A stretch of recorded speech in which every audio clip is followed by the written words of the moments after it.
Здравейте и добре сте ни дошли в новият епизод на нашия подкаст. Вече мисля, че дойде четвърти епизод, така че радваме се, ако ни подкрепяте, слушате и сме ви приготвили още интересни теми, интересни гости и така, надяваме се да ни слушате и гледате с интерес. Днес всъщност не виждате на дивана Стренгвалдер, знам си името на подкаста, защото сме на гости на нашите колеги в град Пловдив.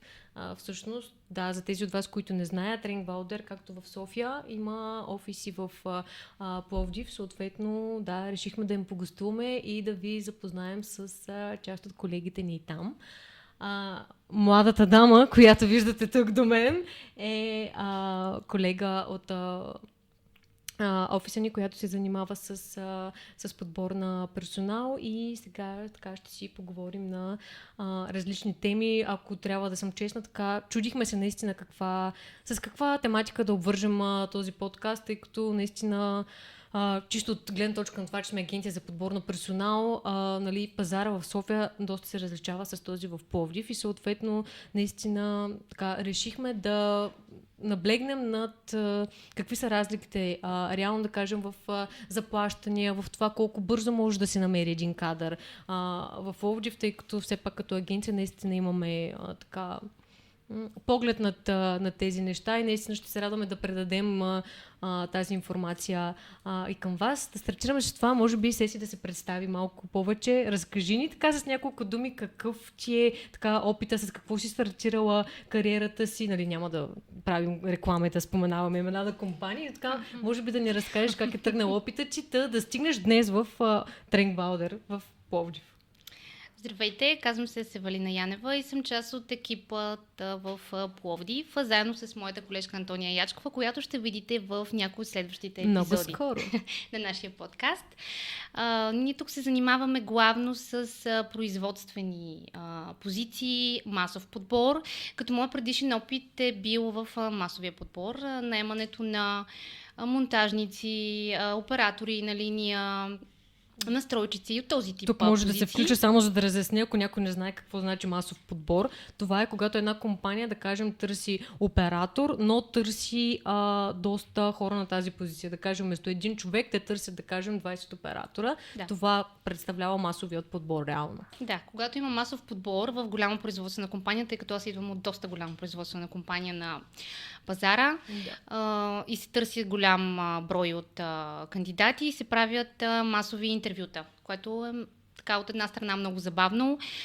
Едно масово интервю има около 20 на човека. За нас може да е забавно, за кандидатите и компанията не е толкова. Да, 20 на човека, на които им правим една презентация, за да ги запознаем с компанията, с позицията, което правим сега и тук. Нали, тук ги запознаваме с няколко компании, не с една конкретна.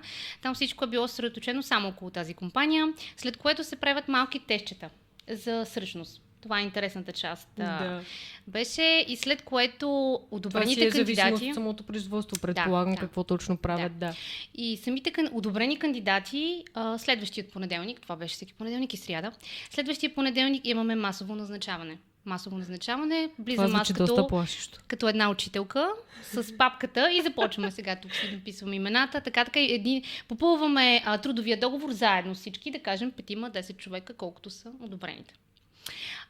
Работата там ми даде много знания, за което съм много благодарна. Както казахме, няма да споделяме, но все пак аз имам LinkedIn и там може да се види.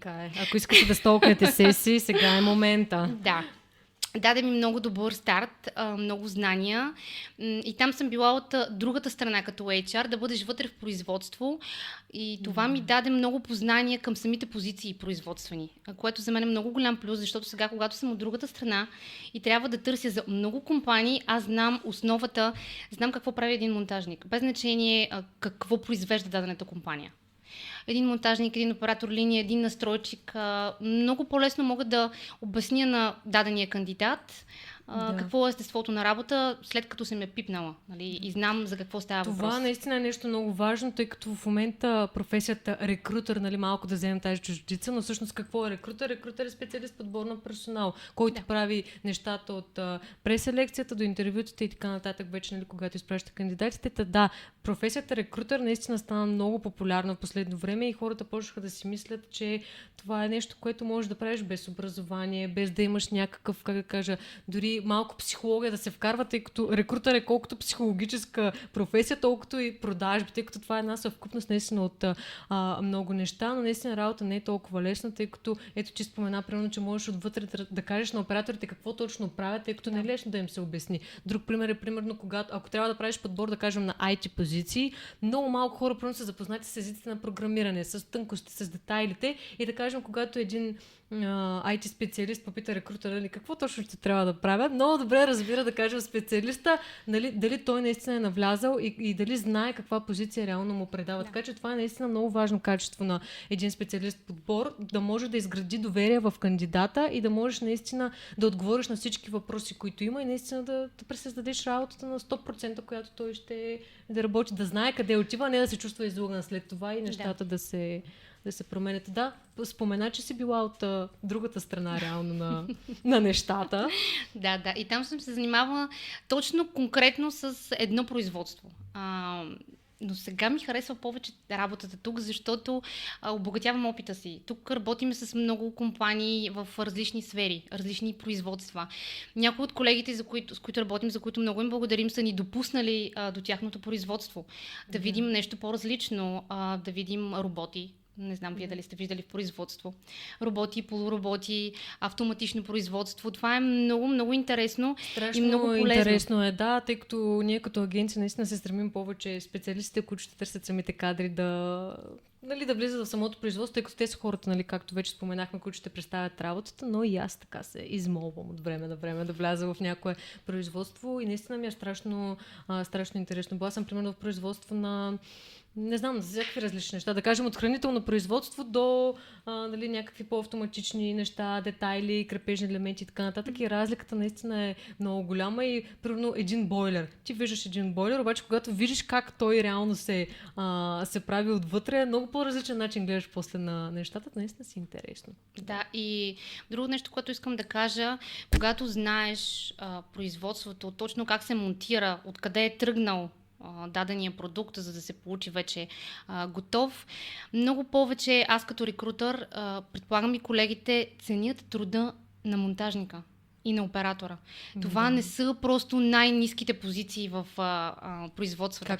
Това са хората, това са хората, благодарение на които по-високите позиции ние в администрацията и нататък собствениците на производствата си получават заплатите и така нататък. Така че трябва много да гледаме на тези хора и да сме благодарни на тези хора, че работят. Абсолютно. Там трябва да се върти колелото. Реално, ако няма там, всичко тръгва от там и трябва да има уважение между опозициите, между колегите, без значение кой на каква позиция, трябва да си помагат, защото това е, както се казва дядо вади ряпа. Трябва всички да бъдем задружни, за да може накрая да се получи нещо. Трябва да има team spirit. Страхотно. Абсолютно, да, така е. И това искам да кажа, че работата сега страшно много ми харесва, предполагам си ми личи. Идвам с удоволствие на работа. Всеки мой работен ден започва така. Пожелавам на всички да имат такива усмихнати колеги, които да идват в 8 часа на работа. Така че да, след като работното време почва от 9, само да вметна, защото 8. Освен с кафето, с една или две песни, в зависимост от настроението ми в деня, в който съм станала, и това ми доставя удоволствие и започва така моят ден с песен. И смятам, че се справям. Много интересно. Смятам, че се справям. Да. Като споменахме, че си усмихната и наистина си харесваш работата, ето сега е момента да ни разкажеш как стартира един твой ден. Какво правиш примерно сутрин, за да наистина си мотивирана? Спомена примерно, че слушаш музика. Имаш ли някакъв нещо друго, което си имаш така като традиция сутрин, което те така карате да ставаш от теглото с ентусиазъм, а не като повечето хора, звъни ми алармата, 15:00, сега на работа ли трябва да ходя? Нещо е така, което те зарежда. Нали, освен че семейство и така нататък. Да, това ще да кажа нещо, заради което ставам всяка сутрин на дъщеря ми. Да, това е нещо, заради което ставам всяка сутрин. Тя е първи клас в момента, сега има трепети. Всеки ден е нещо ново, нещо различно. Ако не и повече. Да, водим я заедно с баща и на училище. Сигурно сме единствените родители, които я водим и двамата, но просто тя така предпочита и за нас е важно тя да е щастлива. След което идвам на работа, слушайки музика, разбира се, в колата, но и задължително Каква музика слушаш? Каква музика слушам? Сега да направим според реклама. Авторадио. Да, класация топ 10. Да, според настроението. Идвайки тук, тъй като съм перфекционист, както в работа си, така и в живота си, това е доста положително, но и понякога доста негативни така допринася, за съжаление, но какво да се прави. Всяка сутрин аз имам така около 10 задачки, които трябва да свърша, които винаги си записвам. Аз съм на принципа, че винаги всяко нещо трябва да бъде записано. След това си отмятам едно по едно и смятам, че до към 4 часа вече съм Организаторските умения тук говорят много, тъй като доста хора напоследък се оплакват колко не им достига работното време, как работят овертайм, как имат супер много задачи. Реално тази негативна енергия от това ти постоянно да повтаряш колко много работа имаш, имам чувство, че те забива още повече и още повече. Да. Стани, както ти спомена, направи си списък, трябва да направя това и това. И колко ти много задачи да имаш, лека по лека, когато ти отмяш тикчетата, нека си по-лесно ти се случват нещата. Така че това е един добър пример за мотивация, организираност на работа и наистина да ставаш всеки ден с усмивка и денят ти да тръгва така по-хубаво. Да. И накрая на деня, когато имам одобрени кандидати, се чувствам още по-добре. Удовлетворението пък тук от работата. Удовлетворението от работата, да, когато си намерил работа на човек, който има крайна нужда от това. Много, много е голямо удовлетворението лично за мен. Аз провеждам много интервюта на ден, да кажем около 30, 40, 50, зависи какъв е деня, какво търсим. Използваме страшно много канали. Може да ви звучи доста, но това при масовия подбор си е напълно реална бройка. Да, напълно реално и нормално.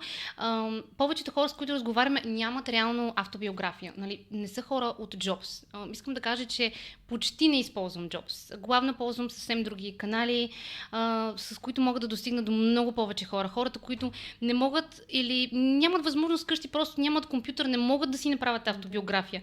Но един разговор с мен, аз мога да им съставя една бърза автобиография и да ги презентирам на колегите. Да, по този начин ти помагаш страшно много, тъй като в момента всички, предполагат, които има в момента последен модел, телефон, лаптоп и така нататък. Ти не предполагаш, че има примерно възможност хора, които не могат да си го позволят това или просто нямат по каквато и да е причина. И наистина това е много хубаво, което ти правиш, по този начин им помагаш. Мисля, това си е напълно, как да кажа, безвъзмезно, ти изпращаш кандидат, дори той да не стартира в въпросната компания, ти се чувстваш някакси удовлетворен това и си щастлив, че си помогнал на някой човек в едно или друго нещо. Да, така е. Удовлетворението от работата, поне за мен, е голямо. Прибирайки се в къщи, аз по принцип много говоря за работа. Не само в работата, и в къщи. Моят съпруг не говори за работа в къщи. Да. Как те приема постоянно работеща за работа? Или ти балансираш и неговото време за говорене за работа? Аз говоря много, споделям всичко, особено когато имам много одобрени кандидати и съм съответно много щастлива. Изброяваш му така по имена? Да, по имена. Той също е запознат с кои компании работим, как се движат моите кандидати. Той води анализ на твоят работен ден. Той знае всичко. Той е психолог, работен много психолог. му благодаря, че все още ме изслушва. Все пак, нали? Слушаме. Не е само така. Той така ти казва на теб, най-вероятно. Не, напротив, слушаме.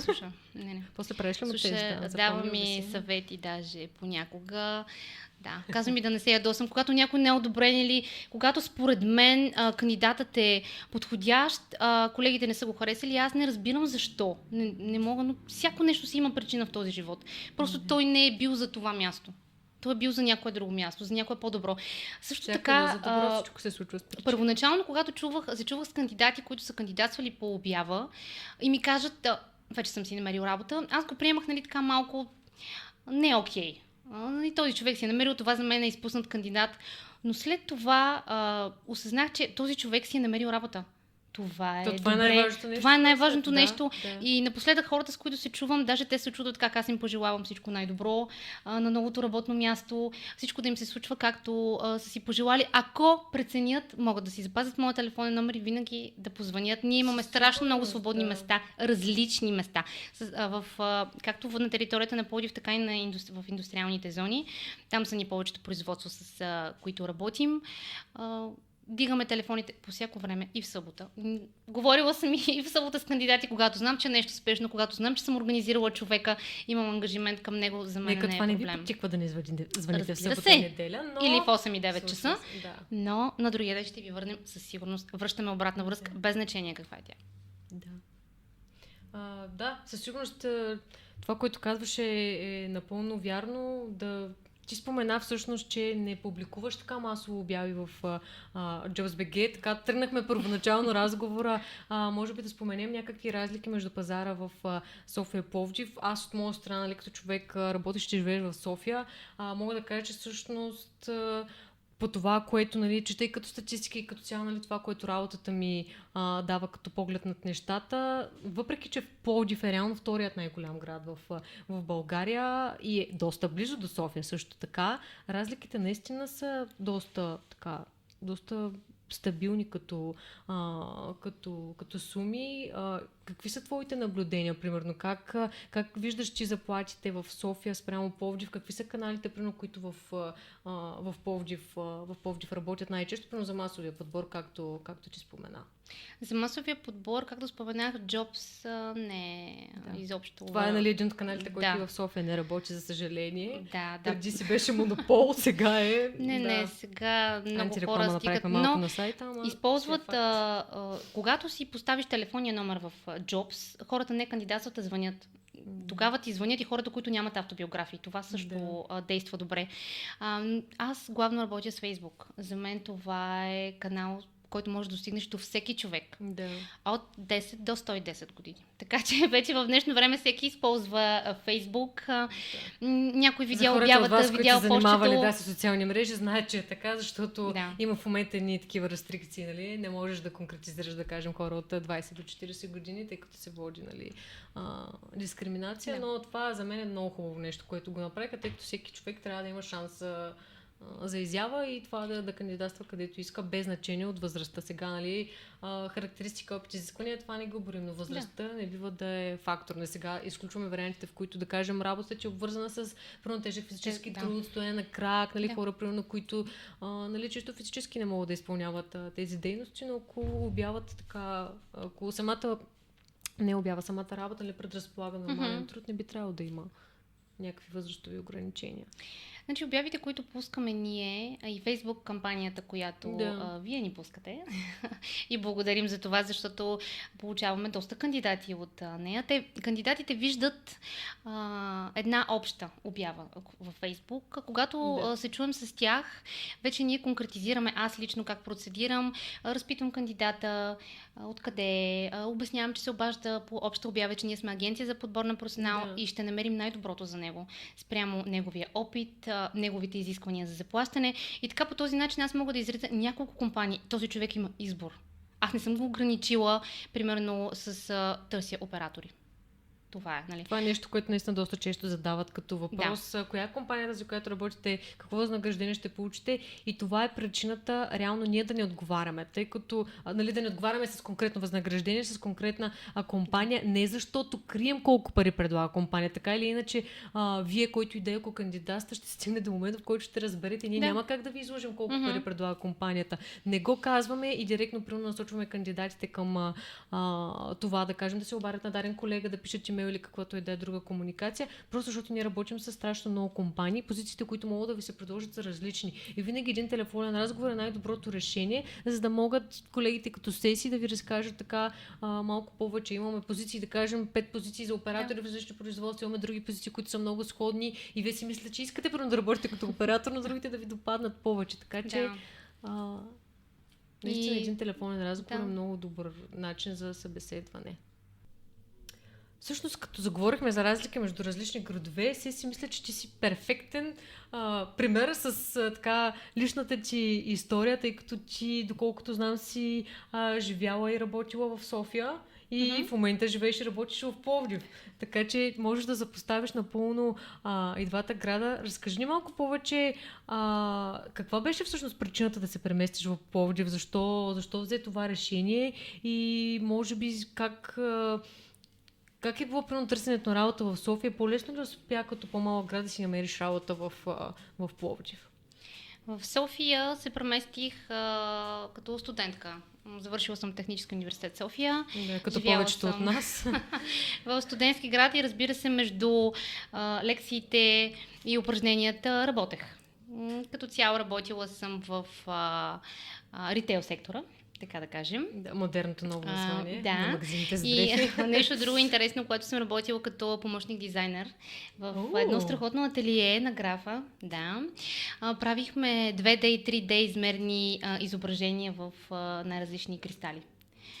Това беше много интересно и пак ми даде така доста опит и знания в много и различни програми, с които да мога да работя, но разбира се строго специфични само за тези неща. Като цяло... Все пак си е била студентска работа, предполагам, нали? Не е било така мечтаната ти работа, че искаш да се развиваш. Не. Човек попада и на... Да, доста креативно. Аз съм много креативен човек. Обичам да изработвам доста ръчни, интересни неща, за които вие знаете. Да. В коментарите ще оставим линк към страничката на Сеси, за да разгледате и да се направи малко реклама. Някой може да реши да види нещата, които правя с многото ни слушатели. Нещата, които правя са от сърце и влагам частица от себе си и смятам, че си личи. Да, наистина са готини. Ще влезете и ще разгледате. Така. И като цяло след завършването ми се изгодих, омъжих. И с моя съпруг бяхме в дилема къде ще живеем. Дали ще останем в София или да се преместим в Пловдив. Като цяло аз харесвам Пловдив, моето семейство живее тук. И вие сте отдавна доста интересен пример за това да сте били пред дилема дали да оставите в София, тъй като повечето, нали, и от нас, аз като личен пример за това, дошъл човек от провинцията, да учи в университет в София, някак си след това не остава дилемата, нали, да се преместили в друг град. И някак си, като завършиш в София, си едно си пуснал корени там и си кажеш, аз там ще се развивам. Но, нали, много хора не осъзнават, не слагат на кантар плюсовете и минусите. Та вие как решихте тогава да се преместите в Пловдив? Кое наделя? Значи, като цяло аз съм Зодия Везни, моят съпруг също е Зодия Везни. Доста премерваме нещата. Кой друг е Зодия Везни? Вики и сме родени на една дата. Да, за хората от вас, които не знаят. Най-прекрасните хора. Така. Но доста време за самореклама. Доста време мислихме и преценихме, че за нас двамата е важно, след като ще градим семейството е по-важно. И решихме, че Пловдив е градът, в който ще бъдем по-спокойни, детето ни ще бъде по-спокойно, ще расте в по-чиста среда. Което не е никак много важен фактор. Да, доста голяма крачка да се преместим.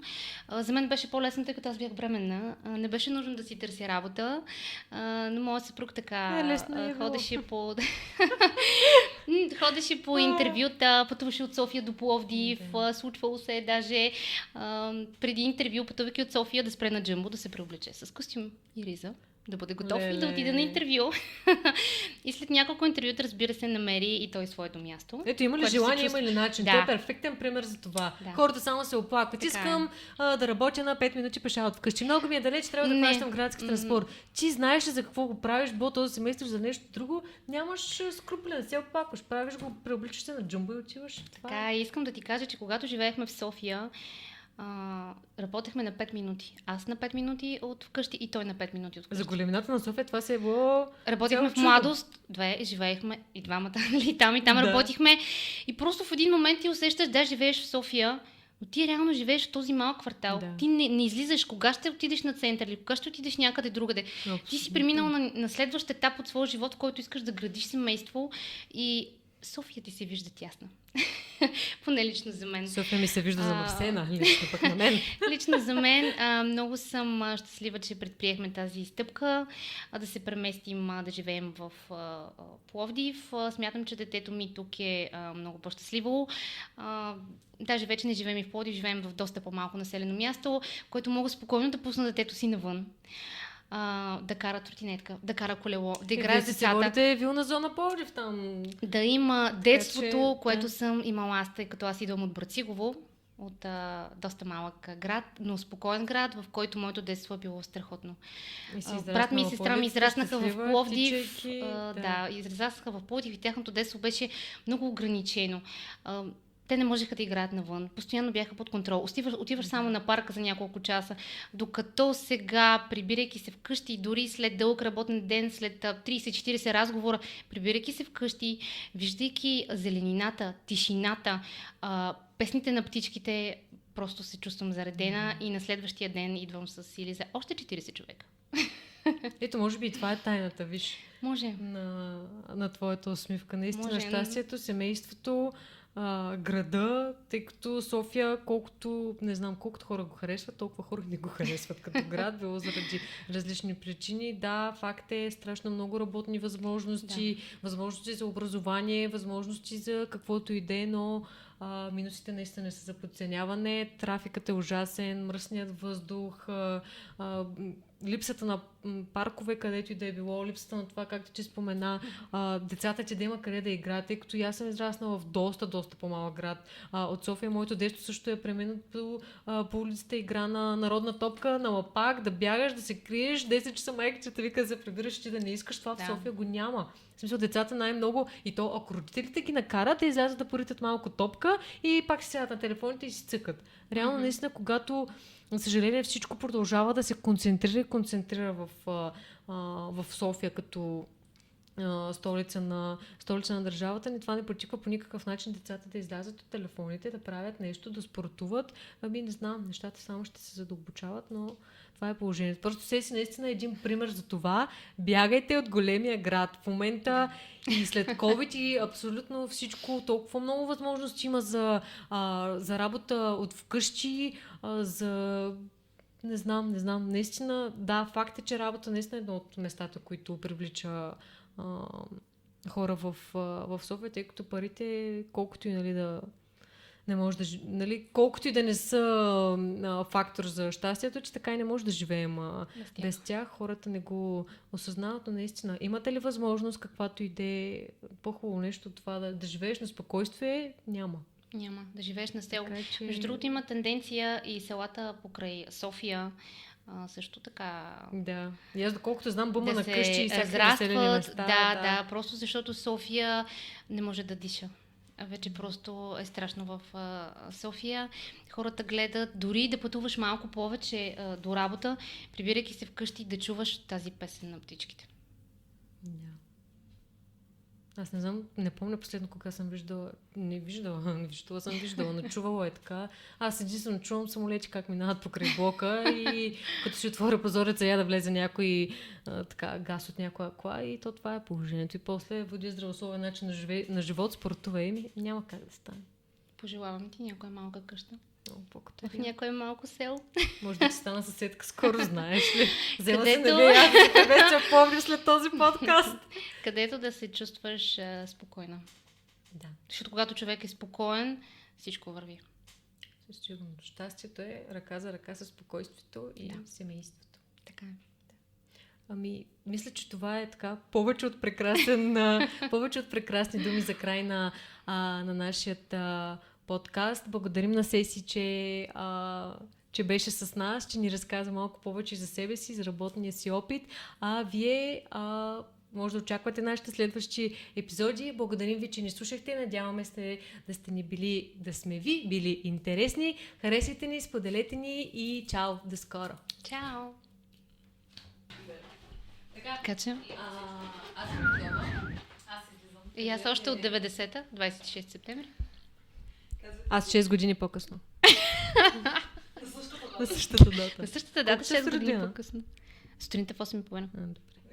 Ти? 20. След обяд. Значи асцендентите са ни различни. Сигурно. Моя е стрелец. Аз мисля, че съм везна. Тая, леди. Да. Мисля, че така бях везна. Леле! Ето така може да започне подкаста. Леле!